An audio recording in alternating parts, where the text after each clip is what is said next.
नमस्कार मित्रांनो, मी अक्षय शिंदे आणि आपण पाहत आहात आपल्या हक्काचं चॅनेल ज्याचं नाव आहे सुराकर्णी. मित्रांनो, आपल्याला माहितीच आहे की लाडकी बहीण योजनेची KYC झाल्यापासून जो का लाडक्या बहिणीचा हप्ता आहे तो हप्ता पडलेला आहे. काही जणाला पडलेला आहे, काही महिलांना पडलेला नाही. तर मित्रांनो, जो का नोव्हेंबर आणि डिसेंबरचा हप्ता आहे तो 50 ते 60% इतक्याच महिलांना जो का हप्ता आहे तो त्यांच्या खात्यामध्ये हप्ता वितरित झालेला आहे. म्हणजे जे काय 40% महिला त्या महिलांना देखील हप्ता हा पडलेला नाही. पण मित्रांनो, शासनाचं असा एक नवीन GR आलेला आहे. म्हणजे त्यांची एक मोठी दिलासादायक बातमी आता लाडक्या बहिणींसाठी समोर आलेली आहे. तर मित्रांनो, शासनाचा GR आला आणि त्या GR मध्ये असं सांगण्यात आलेलं आहे की बाबा जे काय उर्वरित महिला आहे, म्हणजे पाठीमागच्या वेळेस नोव्हेंबर आणि डिसेंबरचा जो हप्ता आहे तो 50 ते 60% महिलांना पडलेला होता, पण उर्वरित महिला राहिलेल्या होत्या. तर अशा महिलांना अजून देखील जो काय हप्ता आहे लाडक्या बहिणीचा तो वितरित झालेला नव्हता. पण आता GR मध्ये असं सांगण्यात आलेलं आहे की बाबा लाडक्या बहीण योजनेच्या वितरणासाठी 393 कोटी 25 लाख इतका निधी मंजूर करून देण्यात आलेला आहे.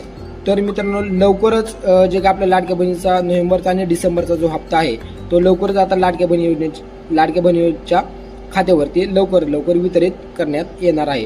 तर मित्रांनो, हा हप्ता कधी येणार आहे किंवा त्याची तारीख काय आहे त्याचा देखील व्हिडिओ आपण लवकरच आपल्या YouTube चॅनलवरती टाकणार आहोत. तर मित्रांनो, ही झाली लाडक्या बहीण योजनेसाठी दिलासादायक बातमी की जो काय उर्वरित महिलांना जो का हप्ता आहे तो हप्ता पडणार आहे. तर मित्रांनो, याच्या पुढे जाऊन ज्या महिलांना हप्ता बंद झालेला आहे, म्हणजे ज्या महिलांना 5 ते 6 महिन्यापासून हप्ताच पडला नाही किंवा फॉर्म भरल्यानंतर हप्ताच पडला नाही, अशा महिलांसाठी काय करायचं आहे, जे काय आपल्या लाडक्या बहीण योजनेची जी काय साईड आहे त्या साईडवरती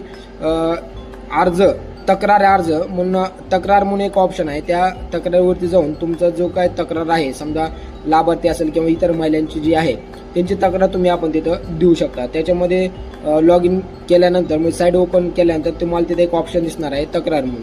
तर तिथं म्हणजे समजा कोणाचा आधार कार्ड नंबर वगैरे चुकलेला असेल तर तुम्ही तिथे दुरुस्त करू शकता, किंवा अजून बरेच काय चुकीचं वगैरे झाले असतील KYC करताना तर त्याच्या संदर्भातलं जे काय आहे तुमची म्हणजे दुरुस्ती त्या ठिकाणी तिथे तुम्ही दुरुस्ती करू शकता.